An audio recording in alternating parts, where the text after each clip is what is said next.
దాతృత్వంలో తనను మించినవారు మరొకరు లేరని మరోసారి నిరూపించుకున్నారు ప్రపంచ కుబేరుడు వారెన్ బఫెట్. గత 20 ఏళ్లుగా సమాజానికి తిరిగి ఇవ్వడం మొదలుపెట్టిన వారెన్ బఫెట్ ఇప్పటి వరకు ఇచ్చినటువంటి విరాళాల్లో ఇదే పెద్దది. ఎందుకంటే 1 కాదు 2 కాదు, ఏకంగా 51,000 కోట్లు ఆయన మైక్రోసాఫ్ట్ వ్యవస్థాపకుడు బిల్ గేట్స్ నిర్వహిస్తున్న గేట్స్ ఫౌండేషన్కు దానం చేశారు. దీంతో ఆయన తన పెద్ద మనసును చాటుకున్నారు. గేట్స్ ఫౌండేషన్తో పాటు మరో 4 కుటుంబ చారిటీ సంస్థలకు విరాళంగా వారెన్ బఫెట్ $6 బిలియన్, అంటే మన కరెన్సీలో దాదాపుగా 51,000 కోట్ల విలువైన బెర్క్షైర్ హాత్వే షేర్లనిచ్చారు.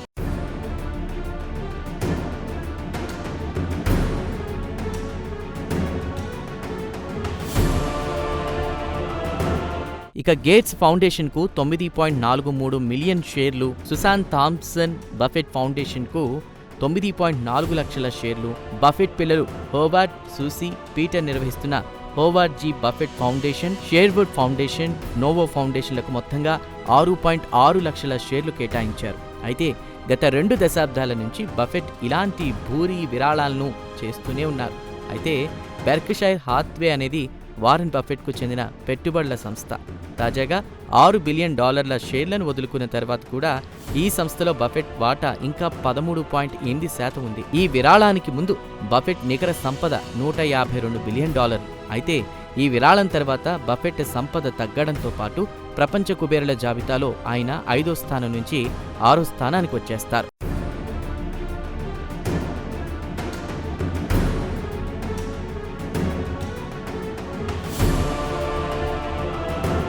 ప్రస్తుతం 94 ఏళ్ల వయసులో ఉన్న బఫెట్ 2006 నుంచి విరాళాలను అందిస్తున్నారు. దాదాపు 12.36 మిలియన్ బెర్క్షైర్ క్లాస్ బి షేర్లను విరాళంగా ఇవ్వడంతో బఫెట్ మొత్తం చారిటీలకు ఇచ్చిన విరాళం $60 బిలియన్లకు పైగా పెరిగింది. 2024 జూన్లో $5.3 బిలియన్, 2024 నవంబర్లో కుటుంబ దాతృత్వ సంస్థలకు $1.14 బిలియన్ విరాళంగా ఇచ్చారు. ఒక ప్రకటనలో బెర్క్షైర్ షేర్లను విక్రయించే ఉద్దేశం తనకు లేదని బఫెట్ స్పష్టం చేశారు.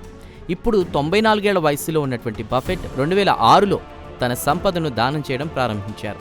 గత ఏడాది ఆయన తన వీలునామాను సైతం మార్చుకున్నారు. తన మరణం అనంతరం కూడా తన మిగిలిన సంపదలో 99.5% తన పిల్లలు పర్యవేక్షించే చారిటబుల్ ట్రస్ట్కు చెందాలని రాశారు. మొత్తానికి తన సంపదనంతా దాతృత్వానికి అంకితం చేస్తూ ఉండడంతో ప్రపంచ కుబేరుడు వారెన్ బఫెట్పై ప్రపంచవ్యాప్తంగా ప్రశంసలు వెల్లువెత్తుతున్నాయి.